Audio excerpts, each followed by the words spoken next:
Il y a une représentante d'une commune pas très loin d'ici finalement qui dit la gratuité, donc je lui laisserai parler de sa ville, qui est Gap. Je ne les ai pas toutes en tête. Il y a une vingtaine de collectivités en France qui sont en gratuité, parmi lesquelles, donc, je vous disais tout à l'heure, le POER, là, Vercarré, Manosque, Châteauroux, Compiègne, Castres-Mazamet, l'agglomération de Castres-Mazamet. Bon voilà, je vais en oublier, je ne les ai pas notés, j'aurais dû le faire. Mais il y en a une vingtaine en tout cas. Compiègne étant la plus ancienne, puisqu'ils sont en gratuité depuis 1975. Donc en fait, ça ne se souffle pas vraiment, pour répondre à la question de tout à l'heure. Ça a même tendance à s'installer. Moi, je n'ai pas envie d'une bataille de chiffres. D'abord parce que, comme élu présidente de l'agglo avant et comme élu d'opposition aujourd'hui, les chiffres ne me servent qu'à une chose, c'est valider les points précis. Et il y a toujours une limite à trouver parce qu'après on s'essouffle, on ne sait plus se rendre compte, et c'est mon cas.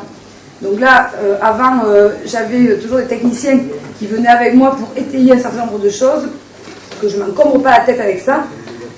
Là, je ne les ai plus. J'ai quelques chiffres quand même à donner qui me semblent importants. Alors, je ne vais pas revenir sur les 25 millions qui ont été évoqués et sur Grenoble parce que je suis bien en peine de pouvoir répondre sur votre situation. Simplement pour Aubagne, l'agglomération abondée comme organisatrice des transports sur l'agglo abonde autour de 10 millions. Sachant, je vous le disais tout à l'heure, que la billetterie rapportée, puisque nous sommes sur des questions marchandes de ce que ça rapporte et ce que ça coûte, 8,5%, donc 710 000 euros.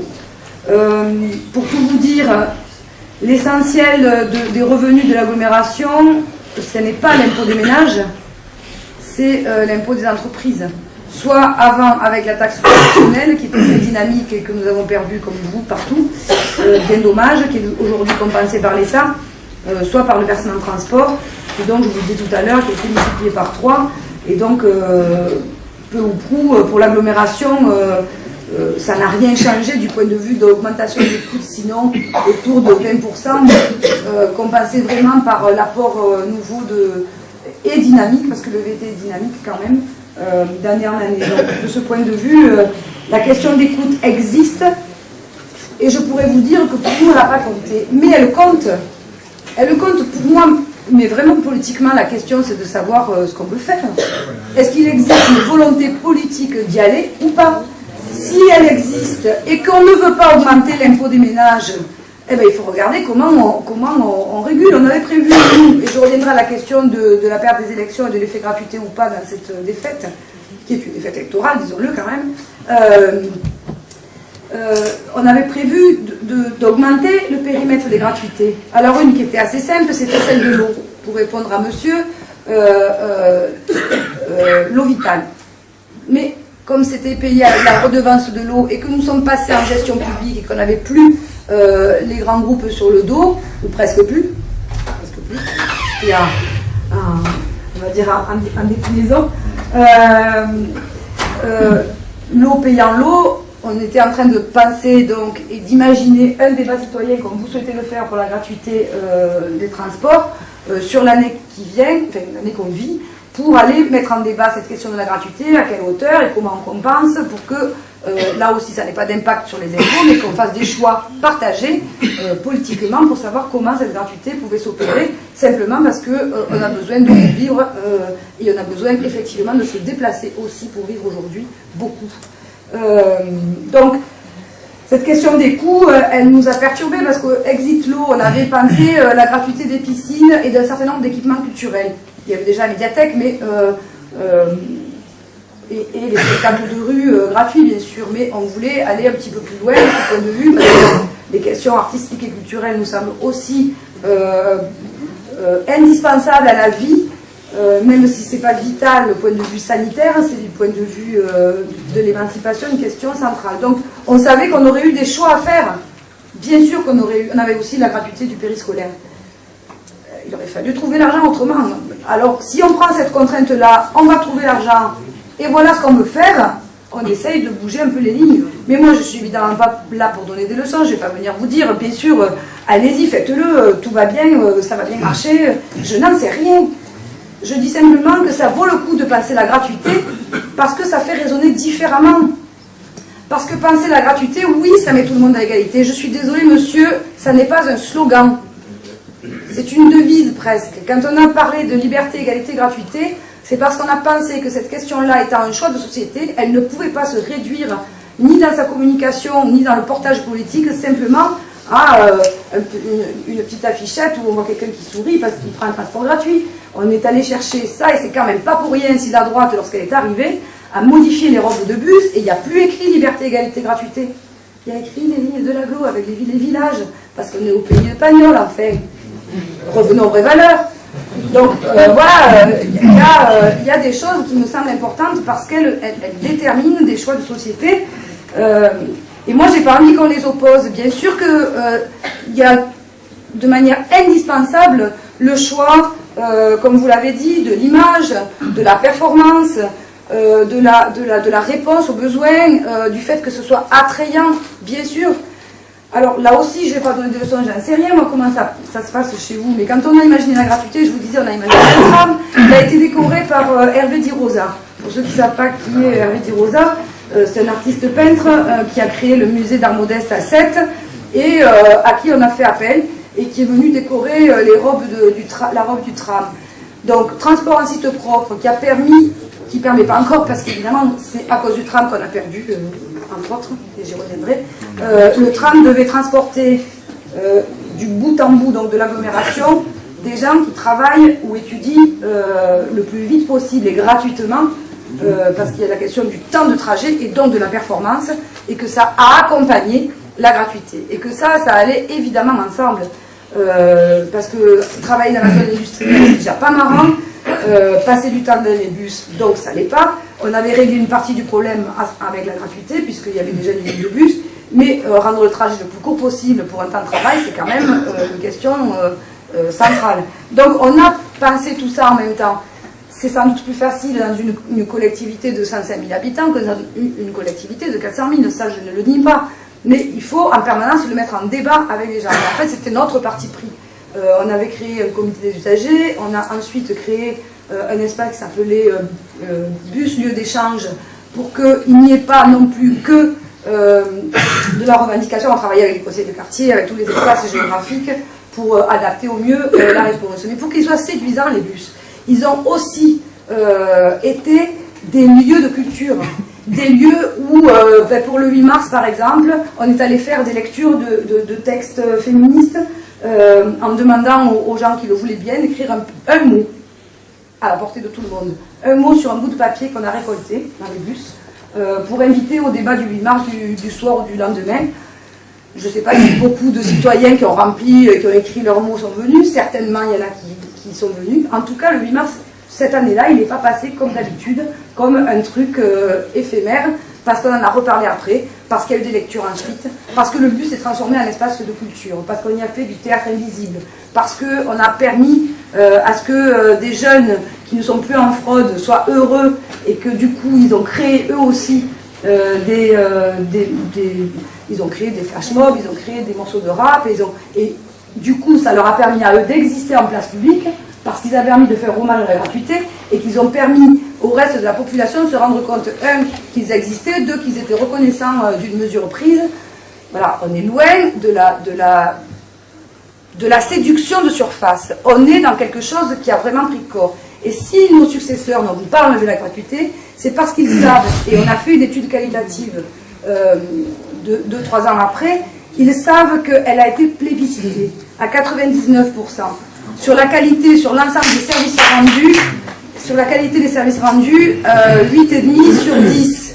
Sur l'ensemble des critères, propreté, ponctualité, fréquence, c'était pas tout à fait satisfaisant. Le tram devait en plus avoir une amplitude horaire supplémentaire pour permettre justement plus de déplacements. Mais en tout cas, sur les trajets utiles, qui sont, je crois, 55% de l'utilisation du réseau, il y avait même des trajets futiles. C'est pas formidable, ça? Des gens qui ne prenaient pas le bus, des jeunes qui n'étaient pas sortis de leur cité, qui sont allés découvrir des villages du territoire parce que justement c'était gratuit et qu'ils ont pu en profiter. Eh bien ça, si c'est pas de la vie.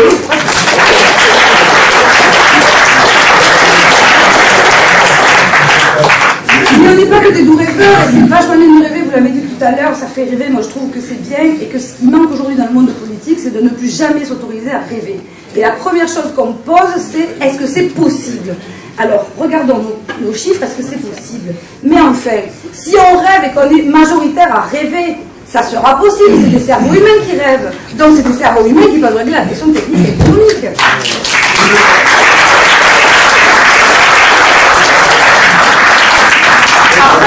Après, il y a des réalités économiques aussi, je ne veux pas les nier.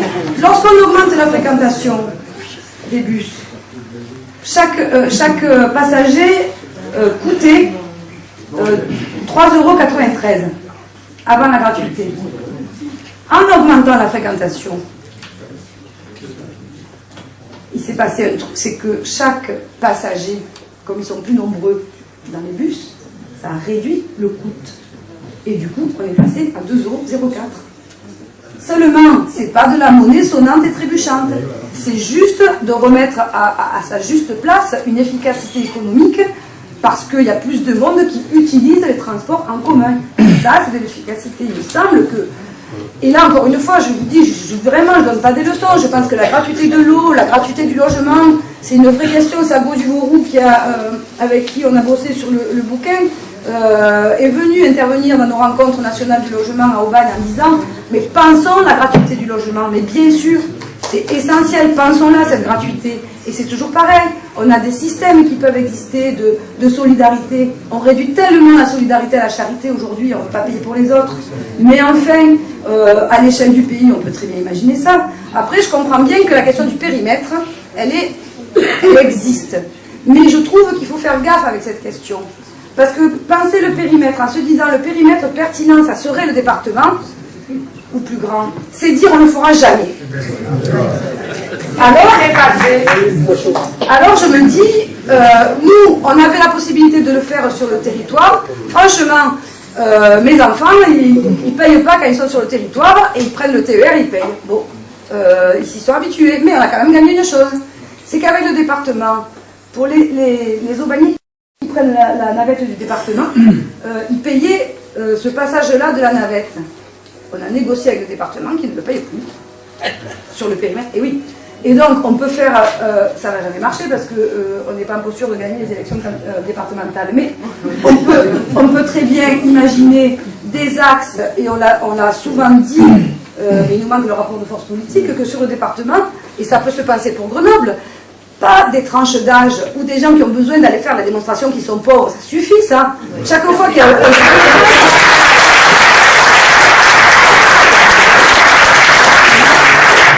Il faut faire la démonstration qu'on est pauvre, il faut faire la démonstration qu'on est femme seule, il faut faire la démonstration qu'on est jeune, il faut...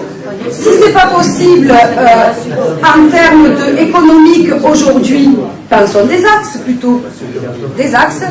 Si à Marseille, je vous jure, si à Marseille on prenait la décision de faire Aubagne-Marseille, Marseille-Marignane qui est l'aéroport, et Aix-Marseille, avec des axes gratuits en site propre, franchement, je serais la première contente. Parce que pour aller bosser sur Marseille maintenant depuis Aubagne, en voiture, mais c'est devenu, mais c'est l'enfer. Pour 17 km, on met 1h30. Parce qu'il y a de la voiture à profusion. Bon voilà, ça se pense aussi. La gratuité, elle induit aussi d'autres comportements. Et encore une fois, c'est franchement pas pour moi, je ne parle pas pour les autres qui ont décidé de la gratuité chez nous. Il y avait la dimension environnementale pour beaucoup. Moi, c'est pas ce qui m'a motivé le plus. J'ai pensé immédiatement à l'égalité et à la liberté. Voilà, je me suis dit, mais parce que j'avais en tête une expérience à Bogota, il y a longtemps, c'était Gus Massia qui nous avait raconté ça. Le maire de Bogota avait décidé, suite aux violences, puisque c'est sans doute une des capitales les plus violentes du monde, en Colombie, c'était une capitale à gauche, alors que la Colombie est toujours un pays très à droite, et la Colombie passe à gauche, pour ainsi dire que c'est très très bien pour le continent, mais cela dit pour les c'est pas le cas, et cette ville avait décidé, son maire avait décidé, pour lutter contre la violence, de faire de la gratuité un soir par semaine, et il y avait invité les femmes qui se tairaient chez elles, à envahir les bus et à les prendre. Et en fait, il s'est passé des choses que les gens ont observées, que je n'ai pas observées, donc vraiment, je vous rapporte quelque chose que je n'ai pas vécu. Mais pour ceux qui l'ont vécu, ça a transformé l'ambiance dans les bus qui n'était ni séduisant, ni sécurisé, ni sûr, et qui, en plus, était aux mains, en fait, de rapports de force violents, quoi. Et en fait, cette expérience-là, quand on y a pensé, moi je dis, banco, on le fait, mais là, pour tout le monde. Et je trouve que ça, franchement, ça n'a pas de prix. Mais vraiment, il faut le penser à géométrie variable. Il faut penser la gratuité à géométrie variable en fonction de ce qui là où ça se produit, est possible. C'est pour ça que je pensais aux axes, moi, parce que ça évite d'aller dans l'idée d'une catégorie de gens, parce qu'on est assez fragmenté comme ça, on est assez séparés, on nous montre souvent les uns contre les autres. Je pense qu'il faut juste penser la géographie, mais des périmètres préhensibles.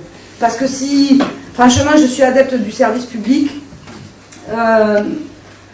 nous, on est en DSP, c'est Transdev, hein, donc oui, c'est possible la gratuité avec les grandes multinationales, simplement il faut leur dire, écoutez, on paye, nous. Et d'ailleurs, on a payé un peu trop, on est revenu, on leur a demandé des comptes, et puis, quand on s'est rendu compte qu'on s'était quand même fait voler de, je crois, 1,5 million, on a dit, écoutez, il va falloir un peu régler la question, et du coup, on s'est mis d'accord, ils ont augmenté la flotte de bus, ils ont mis l'équivalent de cette somme en réponse en service, et du coup, on a imposé, mais ça s'appelle aussi volonté politique. Je ne vous dis pas nous, on aurait préféré avoir une régie, hein, ça s'est posé en 2007. On n'avait pas les reins assez solides pour le mettre en place, et on n'a pas eu le temps de se retourner. En 2017, ça change. Si en 2017, alors nos successeurs ne le font pas du tout, mais si on avait pensé ça, on se serait dit, sur ce périmètre, maintenant qu'il y a la gratuité, on peut penser soit à une SPL, soit à un travail en articulation avec la métropole qui va nous être imposé. Voilà, il faut en fait chercher en permanence, pas s'estimer des élus ou des politiques ou des militants avec des certitudes inébranlables, avec des convictions chez Biocor, ça oui. Mais par contre, à être en doute et en recherche, ça me semble être un moteur suffisamment important pour qu'il induise à chaque individu sa capacité à réfléchir, à chercher et à trouver ensemble. Ça demande des espaces comme celui de ce soir, quoi. Je pense que ça c'est essentiel et c'est pas j'en ai d'abord.